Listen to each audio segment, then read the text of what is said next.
So we've added foliage and landscape now, and our environment's starting to come together a little bit. But I want to show you one of the cool new features in Unreal. I don't know, is it 5.2? I'm using 5.4 here. But it's water, pre-made sort of like water bodies that we can just add and use straight into our environment. So to use these, we're going to have to go to plugins. So press edit plugins and search for the word water. In there, you're going to see Water Experimental, and it's going to say, hey, this is an experimental plugin. You can see it's only version 0.1. But go ahead and click that anyway. That's fine by us. After a quick restart, your project will be back. Note, you might come up with an error warning that says this needs to be added to your project files ini. Just click here. And we are good to start editing. So, I'm using the UE4 Classic layout here, so I can just search for everything over here. Otherwise, go ahead and just go down to Alt or like to start typing. But I'm just going to search for it over here, so I can have them popped up. Now, if I search for water, you can see all of a sudden we've got these cool new options. All right, and let's not mess with all of them. Let's keep it sort of simple, and let's add a body lake.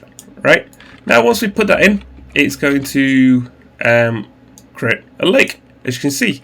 And it's got a bunch of cool features in it, but let's start by just moving it somewhere and shaping it. You can see if we click on, you can click this spline point, and you can move these. You can, hold Alt, and you can even like rotate these parts and stretch them out or not. Or we could right click on the spline and add a spline point here. Make it a bit more, should make it more of a circular lake. Bring you in. Cool. Now we've got ourselves a bit of a circular lake. And what it's done is it's even cut into our landscape and created a bit of a ditch. So we can tweak it. We've got more options here. So I'm just going to click on water body up there. And if we scroll down, you can see like terrain. We can see how it's actually editing the terrain. So at the moment it's sort of like a smooth ramp down. But let's say we wanted it to be deeper.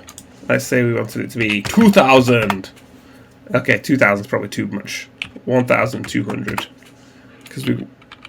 And now we've got this much deeper hole, just like this random cavern that goes to nowhere. We can do things like add a little island to it. So I'm going to click island. It's going to be initially quite big, so I'm just going to scale it down. Make it a much smaller island. Right, that's probably quite nice there, but nope, not for us. There we go. We've got ourselves this small island in there as well. And again, it's looking quite cool. We've got options that we could sort of change. But how it cuts into the world and all of that.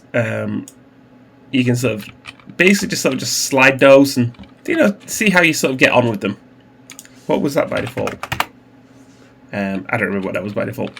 But anyway, we can even add an island to it. Isn't that cool? Isn't that cool? But one of my favorite ones is the river. So let's say we've got this river over here, right? But we actually want, I'm just going to zoom out quite a lot. We actually want it to run to the sea. Shall we have it run to the sea? Yes, let's have it run to the sea. We've got stupid trees in the way. Let's go the long way around. So I'm just going to move these over here. We can edit the points, so we can move them around. Put you over here, you over there, like so. And we can even, with it selected, we can hold Alt and drag off it. But now here's one of my favorite things about this. So if I move the river over here, right, but I'm going to drag it down now on the Z, you can see it's even sort of creating a sort of slope down, which I just love. So it can even cut into the ground. Like you can even go the opposite way. And let's say we're sort of making a bit of a waterfall out of this. Let's just drag you up. Yoink! Starting to look more like a log flume or something. But we can even do stuff like that, and I just think that's awesome. So I'm going to give it a level up like that. Just gives the scene a little bit more depth, and it just looks really cool. So you can go ahead and mess with those, but for me, these are some really cool new features that you might want to sort of tweak, mess about with. Sometimes if you end up with really big handles like that, it's easier just to sort of duplicate and put these in place. Again, remember, you've got your terrain here, and sometimes it's best just to sort of scroll and sort of see what difference that sort of makes, if any. So yeah, have a bit of a mess about with some of those. And there you go. We've got bodies of water now in our scene. Let's full screen that and walk over to it.